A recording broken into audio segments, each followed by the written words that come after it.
Dengue infections are on the rise again after several months of decline. Now, 12 people have died in the last 4 months, bringing the total deaths for the year to 18, the most deaths since 2007. With more than 13,800 people infected so far, the authorities expect the numbers to continue rising in the coming weeks, making this year Singapore's third largest dengue outbreak. The peak for this year's outbreak was the second week of July, when 665 people were diagnosed. Singapore's worst dengue outbreak occurred in 2013, when more than 22,000 people were infected.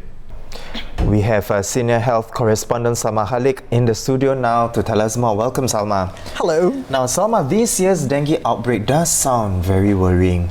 And how bad would you say it is compared to previous years? Do we know why the situation is as such?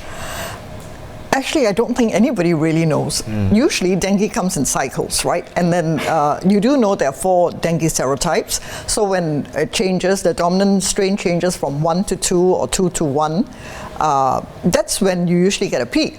But this time, we have Den2 as a dominant one, and it's been dominant since 2016. Okay. So there's really no reason why there should be a sudden peak this year. Right. And how is it compared to previous years in terms of numbers and figures?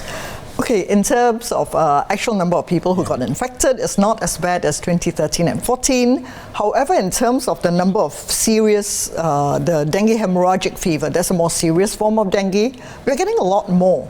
So far this year, 83.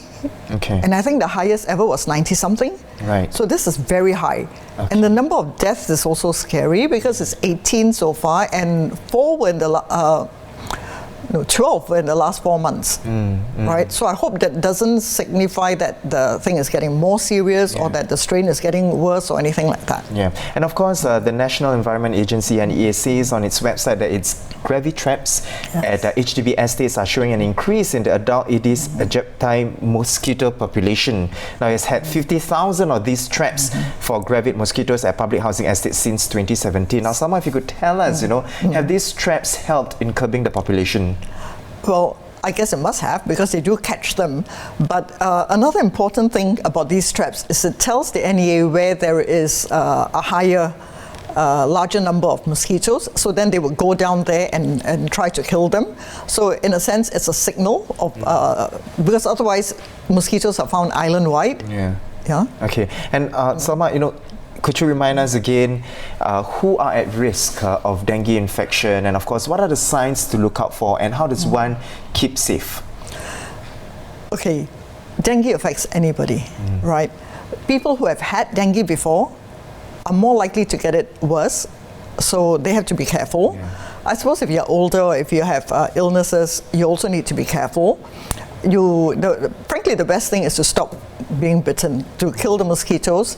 And if you have dengue, wear long sleeves so you don't get bitten. If you don't get bitten, no mosquitoes can then spread the virus from you.